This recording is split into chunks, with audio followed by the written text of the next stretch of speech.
सबको जय मसीह की। आज हम वचन में मिलकर सीखेंगे कि परमेश्वर हमें क्या कहता है। ये नीति वचन है, उसका 30 अध्याय है, उसकी 7 आयत में लिखा है, मैंने तुझसे 2 वर मांगे हैं, इसलिए मेरे मरने से पहले उन्हें मुझे देने से मुंह ना मोड़, अर्थात व्यर्थ और झूठी बात मुझसे दूर रख। मुझे ना तो निर्धन कर और ना धनी बना, प्रतिदिन की रोटी मुझे खिलाया कर। ऐसा न हो कि जब मेरा पेट भर जाए तब मैं इनकार करके कहूँ कि यहोवा कौन है, या अपना भाग खोकर चोरी करूं और अपने परमेश्वर का नाम अनुचित रीति से लूं। तो ये परमेश्वर का कितना अच्छा वचन है जो सुलेमान बादशाह ने लिखा है, जो कि लोगों की शिक्षा के लिए उसने ये नीति वचन लिखे हैं। उसने संसार में देखा कि लोग कैसे कैसे उपद्रव करते हैं, कैसे कैसे कार्य करते हैं, और उन सारे कार्य को देखने के बाद उसने क्या कहा कि ये सब व्यर्थ व्यर्थ व्यर्थ ही है। हम क्या कर रहे हैं, अपना व्यर्थ का जीवन व्यतीत कर रहे हैं, क्योंकि मरने के बाद कोई कार्य नहीं हो सकता। अगर हमने जीवन में रहते हुए अच्छे कार्य नहीं किए तो परमेश्वर हमें क्या है, अधोलोक में डाल देगा। वचन में लिखा हुआ है कि जहाँ तू जाने वाला है वहाँ कुछ भी नहीं है। अगर आप अपने आप को बुद्धिमान समझते हो, आपकी बुद्धि कार्य नहीं करेगी। अगर आप अपने आप को बहुत ताकतवर समझते हो तो आपकी ताकत वहाँ नहीं चलेगी। अगर आपने परमेश्वर के वचन के अनुसार अपना जीवन नहीं बिताया, व्यर्थ लोगों को दिखाया अपना जीवन, तो वो सब क्या है, व्यर्थ हो जाएगा। इसीलिए उसने कहा कि जो भी धरती पर रहते हो, तुम कार्य करते हो, वो सब क्या है, व्यर्थ व्यर्थ व्यर्थ ही है। इसलिए उसने हमें शिक्षा दी है। वो परमेश्वर के आगे प्रार्थना कर रहा है कि हे मेरे यहोवा परमेश्वर, मैंने तुझसे 2 वर मांगे हैं। उसने क्या बोला कि मैंने तुझसे 2 वर मांगे, व्यर्थ का जीवन, व्यर्थ की बातें। उसने क्या कहा, व्यर्थ का जीवन, व्यर्थ की बातें मेरे पास कभी ना हो। और आगे क्या लिखा है, झूठ की बात से मुझे क्या तू दूर रख। आजकल क्या है, लोग बहुत सा झूठ बोलते हैं। झूठ के द्वारा क्या है, वो एक दूसरे को क्या करते हैं, प्रशंसा करते हैं झूठ के द्वारा ही। जैसे कहते हैं ना, मुंह पर कुछ और पीठ पीछे कुछ, वैसा ही जो लोग क्या है जीवन व्यतीत कर रहे हैं, लोगों को दिखाने के लिए धर्मी बन रहे हैं। वो पीठ पीछे तो गाली देते हैं, पीठ पीछे बुराई करते हैं। वो क्या है, सब झूठ है। जो हम सामने से प्रेम को प्रकट कर रहे हैं, वो क्या है, झूठ है, व्यर्थ है। क्योंकि परमेश्वर हमें जानता है कि हमारा मन कैसा है, और वचन में लिखा हुआ है कि झूठ की प्रीति मत करना। और वो बहुत से लोग हैं आजकल क्या है, झूठ की ही प्रीति कर रहे हैं। झूठ बोलकर किसी को भी क्या है, उकसा रहे हैं या उसकी प्रशंसा कर रहे हैं झूठी। तो ये भी क्या, व्यर्थ व्यर्थ व्यर्थ ही है। तो वचन क्या कहता है आगे कि मुझे ना तो निर्धन कर। परमेश्वर का वचन, सुलेमान बादशाह क्या कह रहा है, परमेश्वर से प्रार्थना कर रहा है कि मुझे ना निर्धन कर।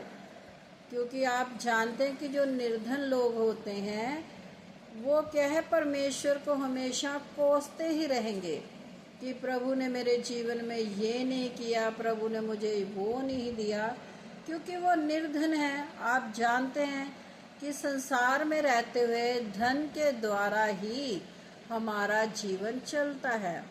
क्योंकि आप जानते हैं कि धन के बिना हम जीवन व्यतीत नहीं कर सकते। धन के द्वारा ही हमारी सारी क्या है, ज़रूरतें पूरी होती हैं। और वो धन क्या है, हमें परमेश्वर देता है। और निर्धन क्या कहता है, वचन क्या कहता है कि निर्धन मुझे ना कर, वो कहता है कि ना तो मुझे वचन के द्वारा प्रभु आप निर्धन कीजिए और ना ही दुनियावी धन के द्वारा क्या है मुझे निर्धन कीजिए। और ना क्या कीजिए कि मुझे बहुत धनी बनाइए। वो क्या कहता है कि मुझे बहुत धनी भी ना बनाना, क्योंकि आप जानते हैं कि अगर किसी के पास परमेश्वर बहुत सा धन दे देता है तो वो क्या है, घमंड से भर जाता है। धन हमें यूं ही प्राप्त नहीं होगा कि परमेश्वर ने ऊपर से वर्षा कर दी नोटों की तो आप धनी हो गए। धनी होने के लिए भी आपको क्या है, मेहनत करनी पड़ेगी। उस जो मेहनत आप कर रहे हो उसमें परमेश्वर बहुत सारी बरकत आशीष को उंडेल देगा कि आप धनी हो जाओ। जब आपको परमेश्वर ने अब धनी कर दिया है तो आपके अंदर क्या है, घमंड आ जाएगा, आप घमंडी हो जाओगे।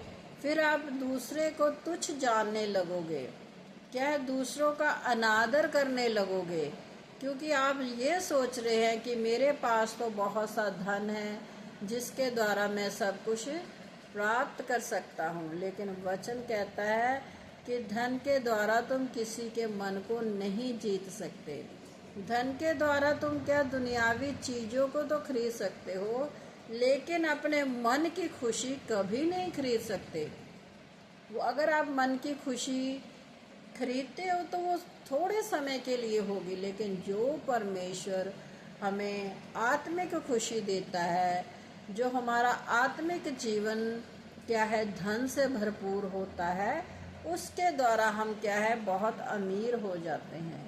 क्योंकि अगर हमने अपना मन परमेश्वर की आत्मा पर लगाया है, परमेश्वर के वचन पर लगाया है, तो उससे बड़ा धन हमारे पास कुछ और हो ही नहीं सकता। क्योंकि जब हम परमेश्वर के पास जाएंगे तो वही धन हमारे साथ क्या है जाएगा, जो हमने इस धरती पर रहते हुए प्राप्त किया है। वह वचन में प्रभु यीशु मसीह ने खुद कहा कि जहाँ तुम्हारा धन है वहाँ तुम्हारा मन भी लगा रहेगा। अगर हमने धरती पर रहते हुए परमेश्वर के साथ अपना संबंध बहुत अच्छे से जोड़ रखा है तो वो हमारे लिए सबसे उत्तम धन है। वो सोने चांदी हीरे से भी उत्तम है, क्योंकि वही धन हमें परमेश्वर के निकट ले जाता है और वही धन हमें क्या है स्वर्गीय जीवन भी देता है। इसलिए धरती पर रहते हुए आप दुनियावी धन को प्राप्त करने के लिए कोई भी ऐसी बुरी चाल मत चलिए जिससे आप क्या है परमेश्वर से दूर हो जाएं। और वो सुलेमान बादशाह आम इंसानों की बात यहाँ कर रहा है, उनको सिखा रहा है, और वो क्या है कि हमें प्रार्थना करनी सिखा रहा है कि तुम परमेश्वर के सामने ये प्रार्थना करो कि ना तो मुझे निर्धन कर और ना ही मुझे धनवान बना, और क्या कर, प्रतिदिन की रोटी मुझे खिलाया कर। प्रतिदिन क्या होता है, हर रोज जो हमारी हर रोज की ज़रूरतें हैं उसको परमेश्वर क्या है पूरा करे। यही हमारे लिए बहुत आयत है, क्योंकि वचन में लिखा प्रभु यीशु मसीह ने भी हमें प्रार्थना में यही सिखाया हुआ है कि हर रोज की रोटी हमें आज दिया कर। क्यों प्रभु ने ये कहा, क्यों प्रार्थना प्रभु ने ये हमें करनी सिखाई कि आज का दिन जब हम जीवित रहते हैं, आज का दिन हमारे पास है, कल हमारे जीवन के साथ क्या होगा हम नहीं जानते। इसीलिए प्रभु ने वचन कहा कि आज की रोटी हमें आज ही दिया कर। जो हमारी आज की ज़रूरतें हैं उसे परमेश्वर आज ही पूरा कर। कल के लिए मत सोच कि कल हमारे साथ क्या होगा, क्योंकि वचन में प्रभु यीशु मसीह ने खुद कहा है, क्या तू जानता है कल तुम्हारे साथ क्या होगा? या तू सोच विचार कर कि अगर तुम्हारे बाल काले हैं तो क्या वो सफ़ेद हो जाएंगे? ये कोई नहीं जानता, क्योंकि परमेश्वर सब कुछ जानता है, उसने हमें क्या है बनाया है। तो आगे कितना अच्छा वचन है, ऐसा ना हो कि जब मेरा पेट भर जाए तब मैं इनकार करके कहूँ कि यहोवा कौन है। ये कितना अच्छा वचन है कि जब इंसान बहुत हिष्ट पुष्ट हो जाता है, जिसके पास बहुत सा धन हो जाता है, दुनियावी धन, तो वो क्या है, फिर क्या घमंड करने लग जाता है। वो फिर क्या करने लगता है, यहोवा कौन है, परमेश्वर कौन है, ये तो मैंने अपनी मेहनत के साथ धन को प्राप्त किया है, उसमें परमेश्वर का क्या हाथ है। बहुत से लोग क्या है, ऐसा ही सोचते हैं कि ये धन तो मैंने अपनी मेहनत से कमाया है, अब यहोवा कौन है या प्रभु यीशु मसीह कौन है जिसने मुझे ये धन दिया है। वो क्या अपनी कमाई पर क्या है, घमंड करने लग जाता है। तो आगे वचन में लिखा है, या अपना भाग खोकर मैं चोरी करूं। तो लिखा हुआ है कि बहुत से लोग क्या कहते हैं कि अपना भाग, जो परमेश्वर ने हमारे भाग में लिखा है, हमारे हिस्से में मिरास लिखी हुई है, मैं उसे खो दूं। किस तरह से? अपने घमंड की वजह से, कि मेरे पास बहुत सा धन दौलत है, वो क्या है, उस पर घमंड कर रहा है कि ऐसा ना हो प्रभु कि मैं अपना जो क्या है भाग खो दूं, जो तूने मुझे दिया है भाग, उसे क्या है, मैंने खोना नहीं है, मैंने उसको क्या है खोकर चोरी नहीं करनी, और अपने परमेश्वर का नाम अनुचित रीति से लूं। और ये सब होने के बाद वो क्या कह रहा है कि मैं अपने परमेश्वर का नाम अनुचित रीति से लूं, मतलब व्यर्थ लूं। ऊपर से तो मैं कह रहा हूँ कि मैं धनी हूँ, अंदर मेरे कुछ है नहीं परमेश्वर के लिए कुछ भी, तो क्या है, मैं यूं ही। बहुत से लोगों को आप देखिए, वो कहते रहते हैं हम तो जी मसीह परिवार में पैदा हुए हैं, हमें मिरास में ये सब कुछ मिला है। मिरास में कुछ नहीं मिलता, मिरास में हमें क्या है, कमाना पड़ता है। अगर किसी को, जैसे हमने वचन में पहले सुनाया था कि धन पुरखाओं के भाग से, अगर किसी के माता पिता धनी हैं तो वो धन क्या है, उनको पुरखाओं के भाग से मिला है, आपने अपनी मेहनत से नहीं कमाया, तो वो क्या है, यूं ही आपको मिल गया। तो एक दिन वो धन क्या है, खो भी जाएगा, क्योंकि आपने मेहनत की नहीं, उस धन को बढ़ाया नहीं, तो खर्च करते करते वो धन एक दिन आपके पास से समाप्त हो जाएगा।